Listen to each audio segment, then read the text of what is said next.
Hi guys, magandang gabi. Yan guys, nag-aayos ako sa sarili ko dahil may pabisita si Amo. So, harap na naman tayo ng bisita niya guys. Alam niyo sa totoo lang no, nakakapagod rin yung pagiging OFW mo, nakakapagod din yun. Minsan, may araw talaga na yung gusto mo nang sumuko.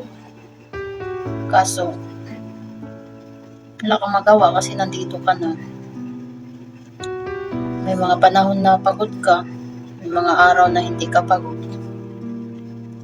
Alam nyo dito sa Middle East, asahan nyo lagi may pabisita yung amo nyo. Ganun dito sa Middle East. Kasi nung pinagpalis siya dati guys, hindi man sila ganito na araw-araw halos may bisita. Hindi uso sa kanila may bisita. Dito lang talaga sa amo ko dito sa Saudi na halos sila gabi-gabi may bisita. Kaya mag-aayos ako sa sarili ko guys kasi ako yung magsiserve sa kanila ng coffee. Diba guys? Ikaw yung magsiserve sa kanila kahit nandyan na yung coffee sa harap nila. Kailangan mo pa rin iabot sa kanila. Kaya minsan nakakapagod na guys, parang gusto ko na umulit talaga. Ay, laban lang tayo nito lagi. Yan, ako yung laging pambato ni Amo pag may pabisita siya. Ako lagi yung nakaharap sa bisita. Ako yung nagsiserve kasi yung kasama ko is sa kusina lang yun siya guys. Ako talaga yung harap sa mga bisita. Upload pa more. Ito yung sinasabi kong upload pa more. O diba? Yung amo ko dati sa Malaysia, kakain lang sila sa labas. Pero dito, halos besta araw-araw eh. Pagod din. Dito sa abroad, tiyaga lang talaga. Kunting tiyaga, natatapos ka yung kontrata mo. Kaya yung nasa Pinas na sabi nila, kaya ito yung buhay abroad. Ay naku, subukan yung mag-abroad.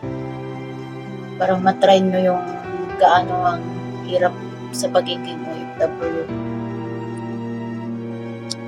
Yan. Kung makikita nyo guys, may pinalansya ko dyan kanina. Hindi pa matapos-tapos kasi. Hindi matapos-tapos kasi tinawag ako ni Amo. Baba daw ako kasi may bisita daw siya. Kaya, natin mo daw ako.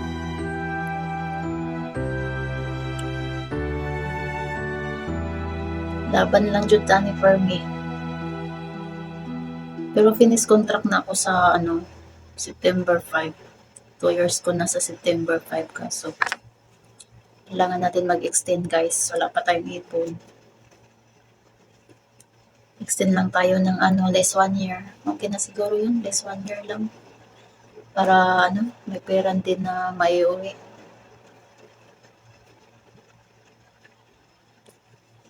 Yan, lapit na ako guys kasi baka may tatawag na yun si bababa na ako baka nandiyan na yung mga bisita niya.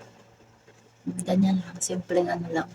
Kailangan naharap tayo sa bisita na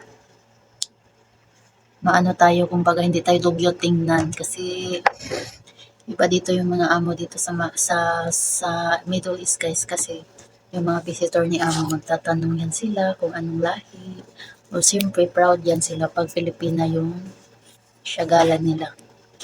Ewan ko ba ba't yung Philippine, pag Philippine yung mga meat nila, proud sila sa Philippine. Kasi nga hardworking yung mga Philippine, diba guys? Kailangan ko nung bumaba.